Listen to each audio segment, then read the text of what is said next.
स्वागत। आज हम जर्मनी की एक कंपनी पर थोड़ी गहराई से बात करने वाले हैं, प्रॉप्टेक 24/7 GmbH। देखिए, पहली नज़र में तो लगता है कि ये बस अंतर्राष्ट्रीय छात्रों को घर किराए पर दिलाने वाली कंपनी होगी। लेकिन जब हमने इन स्रोतों को खंगाला तो लगा कि मामला शायद इससे कहीं ज़्यादा है। हाँ बिल्कुल, नाम में प्रॉपटेक है ना, प्रॉपर्टी टेक्नोलॉजी। तो आमतौर पर यही लगता है कि हाँ भाई, रियल एस्टेट में टेक्नोलॉजी का इस्तेमाल होगा, प्रक्रियाएं आसान करना, शायद कोई बुकिंग प्लेटफॉर्म। लेकिन यहाँ दिलचस्प बात यह है, जैसा कि स्रोत भी इशारा करते हैं, कि तकनीक शायद पूरी कहानी नहीं है। इनका जोर सिर्फ मकान दिलाने पर ही नहीं है। ये एक क्या कहते हैं, स्टूडेंट सक्सेस इकोसिस्टम बनाने की बात कर रहे हैं। छात्र सफलता पारिस्थितिकी तंत्र। छात्र सफलता पारिस्थितिकी तंत्र। ये सुनने में तो काफी बड़ा आइडिया लग रहा है। तो आज हमारा काम यही है कि इन स्रोतों के जरिए ये समझें कि ये प्रॉप्टेक 24x7 असल में करती क्या है, इस बड़े आइडिया के पीछे सोच क्या है, और सबसे जरूरी, जर्मनी जाने वाले अंतर्राष्ट्रीय छात्रों के लिए इसका मतलब क्या हो सकता है। तो चलिए शुरू करते हैं वहीं से जहां से अक्सर ऐसी कहानियां शुरू होती हैं। इसके पीछे कौन है और ये सब शुरू कैसे हुआ? हाँ, ये समझना जरूरी है, क्योंकि लगता है कि कंपनी की कहानी इसके फाउंडर प्रेम शंकर सिंह के अपने अनुभवों से बहुत गहराई से जुड़ी हुई है। स्रोत बताते हैं कि जब वो खुद एक छात्र बनकर जर्मनी आए थे तो उन्हें काफी मुश्किलों का सामना करना पड़ा था। अच्छा, जैसे रहने की जगह ढूंढना, फिर भाषा की दिक्कतें, यहाँ के सिस्टम को समझना, ये सब। अच्छा, तो ये सिर्फ कोई बिजनेस आइडिया नहीं था, बल्कि खुद की झेली हुई परेशानियों का नतीजा था। उन्होंने ये महसूस किया होगा कि भाई, विदेश में पढ़ने आने वाले छात्रों को सिर्फ रहने की जगह से कहीं ज्यादा चाहिए होता है। एक अनजान देश, नया शहर, बिल्कुल अलग भाषा, फिर पढ़ाई का प्रेशर और ऊपर से भविष्य की चिंता, ये सब अकेले संभालना कितना मुश्किल होता होगा। बिल्कुल। और शायद यही व्यक्तिगत अनुभव समझाता है कि क्यों उनके जो मुख्य मूल्य हैं उनमें सहानुभूति यानी एम्पैथी सबसे ऊपर रखी गई है, जैसा स्रोत बताते हैं। ये सिर्फ कहने की बात नहीं लग रही, ये उनके काम करने के तरीके का आधार लगता है। वो सिर्फ कमरे नहीं दे रहे, वो उन चुनौतियों को समझ रहे हैं और उनका हल निकालने की कोशिश कर रहे हैं जिनसे वो खुद गुजरे हैं। ये एक बहुत पावरफुल मोटिवेशन हो सकता है। उनकी वेबसाइट पर एक लाइन भी है, turning struggles into support, dreams into reality. यानी संघर्षों को समर्थन में बदलना, सपनों को हकीकत में बदलना। ये तो सीधा सीधा उसी अनुभव और सहानुभूति से जुड़ता है जिसकी आप बात कर रही हैं। ये सिर्फ एक कैची स्लोगन नहीं है, उनके पूरे मिशन का निचोड़ लगता है। तो कोई भी छात्र अकेला या असहाय महसूस ना करे अपनी यात्रा में। और यही हमें उनके मिशन और विजन पर ले आता है। मिशन तो काफी साफ है, जर्मनी में छात्रों को किफायती, पारदर्शी और परेशानी मुक्त घर देना। लेकिन बात यहीं खत्म नहीं होती। स्रोत इस बात पर जोर देते हैं कि वो छात्रों के एकेडमिक और प्रोफेशनल सफर के हर अहम पड़ाव पर मदद करना चाहते हैं। मतलब आवाज से शुरू करके फिर भाषा, जरूरी स्किल्स और आखिर में करियर तक। यानी सिर्फ रहने का इंतजाम नहीं, बल्कि एक तरह से पूरी जर्नी में साथ देना। और उनका विजन, वो तो इससे भी बड़ा लगता है ना। हाँ, विजन तो काफी महत्वाकांक्षी है। स्रोत बताते हैं कि वो जर्मनी में अंतर्राष्ट्रीय छात्रों के लिए सबसे भरोसेमंद साथी बनना चाहते हैं। ये सिर्फ एक रेंटल एजेंसी होने से बहुत आगे की बात है। वो छात्रों को उनके अपार्टमेंट की पहली चाबी से लेकर उनके भविष्य को खोलने वाली करियर की चाबी तक गाइड करने की बात करते हैं। एक ऐसी दुनिया बनाना जहां किसी छात्र का सपना सीमाओं या मतलब ब्यूरोक्रेटिक हर्डल्स में न फंसे। ये बड़ी सोच है वाकई में। अच्छा, इस सहानुभूति और इतने बड़े विजन को देखते हुए सवाल ये उठता है कि वे इसे जमीन पर कैसे उतारते हैं। मतलब प्रैक्टिकली क्या करते हैं, उनकी सर्विसेज क्या हैं। चलिए शुरुआत आवाज से ही करते हैं, क्योंकि वो शायद पहली और सबसे बुनियादी जरूरत होती है। सही कहा, आवाज उनकी मुख्य सेवा है। स्रोत बताते हैं कि वो छात्रों और युवा पेशेवरों के लिए किफायती अपार्टमेंट किराए पर देने पर फोकस करते हैं। प्रक्रिया को आसान बनाने का दावा है। 4 आसान स्टेप्स, कोई हिडन फीस नहीं, कोई फालतू का तनाव नहीं। छात्र हितैषी अनुबंध और रहने के लिए तैयार अपार्टमेंट जैसी बातें बताती हैं कि वो छात्रों की ज़रूरतों को समझ रहे हैं। उन्हें आते ही रहने लायक जगह चाहिए होती है, ना कि वो मुश्किल जर्मन कॉन्ट्रैक्ट्स में उलझना चाहते हैं। ये ट्रांसपेरेंसी वाली बात सीधे उनके ट्रांसपेरेंसी वाले कोर वैल्यू से जुड़ती है। हाँ, और ये सिर्फ अपार्टमेंट ढूंढने तक ही नहीं है। सही कहा ना। स्रोत बताते हैं कि वे मूविंग और सेटलमेंट में भी मदद करते हैं। सामान शिफ्ट करने से लेकर शहर में पता रजिस्टर कराने तक, जैसे एनमेलुंग कहते हैं शायद। हाँ, एनमेलुंग, बिल्कुल। ये चीज़ें छोटी लग सकती हैं, पर किसी नए देश में ये बहुत बड़ी राहत हो सकती हैं। सोचिए, आप पढ़ाई पर फोकस करना चाहते हैं, न कि इन कागजी कार्यवाहियों में। बिल्कुल, ये एनमेलुंग वगैरह जर्मनी में बहुत ज़रूरी होते हैं, और अगर कोई इसमें शुरू में ही मदद कर दे तो काफ़ी आसानी हो जाती है। ये फिर से उनकी वो सहानुभूति वाली बात दिखाती है। वो समझ रहे हैं कि शुरुआती दिनों में क्या चीज़ स्ट्रेस देती हैं। बिल्कुल। स्रोत 24x7 छात्र सहायता का भी जिक्र करते हैं, जिसका मतलब है कि वे हर समय मदद के लिए उपलब्ध रहने का वादा करते हैं। ये रिलायबिलिटी यानी विश्वसनीयता वाले मूल्य को दिखाता है। एक और दिलचस्प बात जो स्रोतों से पता चली, वो ये कि उन्होंने करीब 25 से 30 परिवारों को जर्मनी में फिर से मिलाने में भी मदद की है। वीज़ा आवेदन, रहने का इंतज़ाम, दूसरी ब्यूरोक्रेटिक प्रक्रियाएं, इन सब में गाइड करके। ये तो छात्र सहायता से भी एक कदम आगे है। ये तो पूरे परिवार को ध्यान में रख रहा है। हाँ, ये उनके काम के दायरे को और बड़ा दिखाता है। लेकिन जो चीज़ उनके मॉडल को शायद सबसे अलग बनाती है और उनके इकोसिस्टम वाले विचार को सच में ज़मीन पर लाती है, वो है उनकी नई पहल ईडुका। इसका जिक्र स्रोतों में है।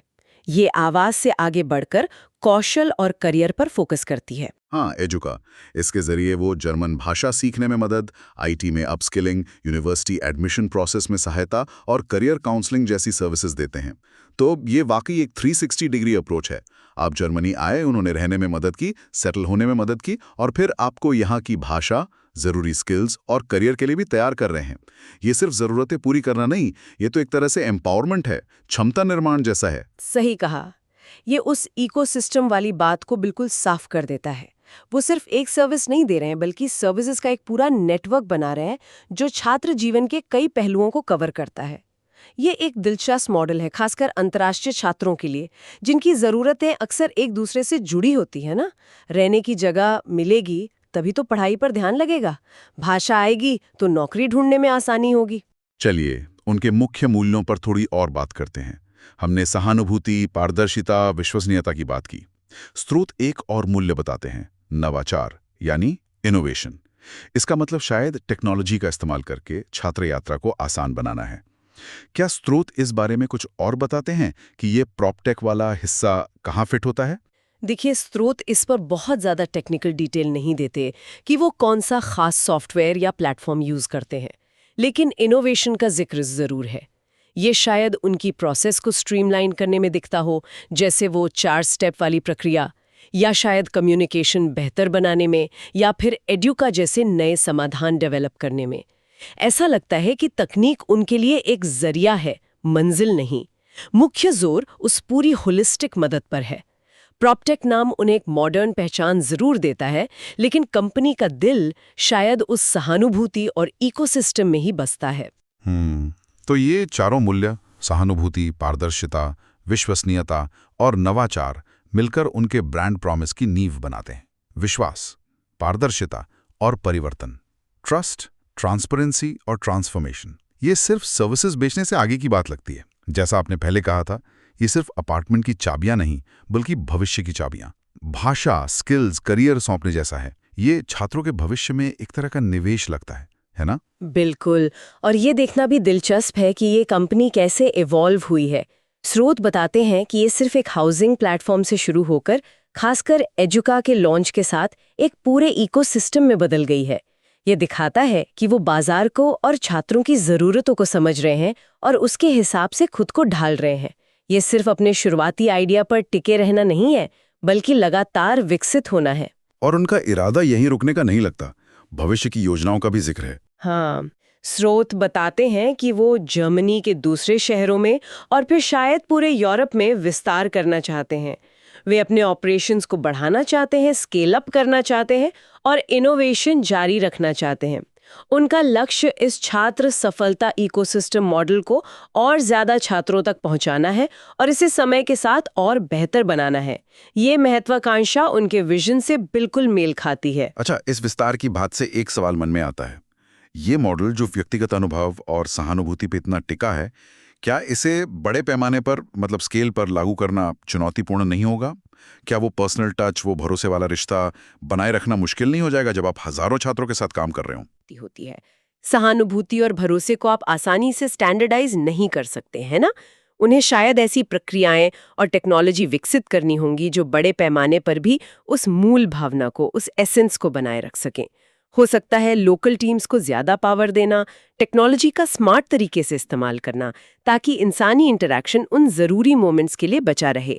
ये कुछ तरीके हो सकते हैं, लेकिन हाँ, ये संतुलन साधना बिल्कुल आसान नहीं होगा। उनकी वेबसाइट पर न्यूज़लेटर सब्सक्रिप्शन का भी जिक्र है। उसमें वो बर्लिन छात्रावास, मूविंग टिप्स, एजुका प्रोग्राम और डिस्काउंट्स पर अपडेट देने का वादा करते हैं।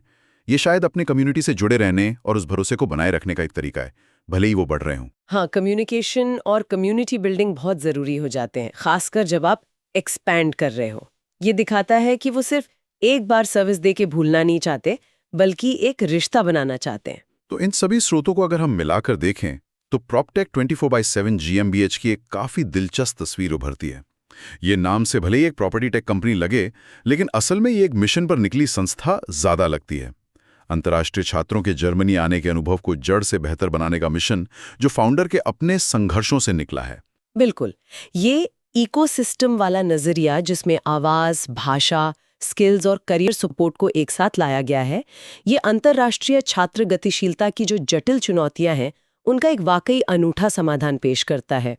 ये सिर्फ फौरी ज़रूरतों को पूरा करने के बारे में नहीं है, बल्कि ये छात्रों को लॉन्ग टर्म में सफल होने के लिए सशक्त बनाने की कोशिश है।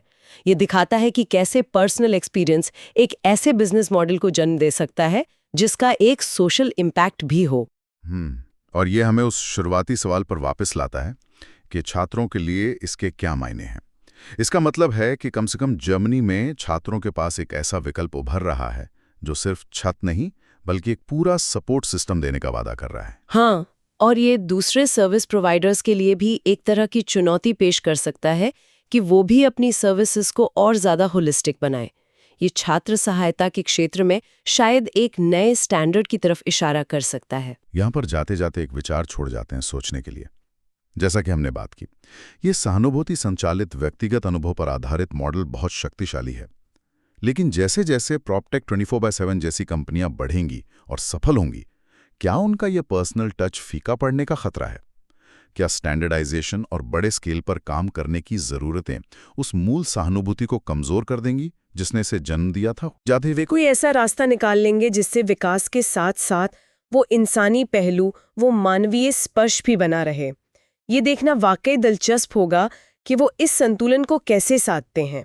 ये सिर्फ इस कंपनी के लिए ही नहीं, बल्कि ऐसे किसी भी मिशन ड्रिवन बिजनेस के लिए एक अहम सवाल है जो बड़ा बनना चाहता है।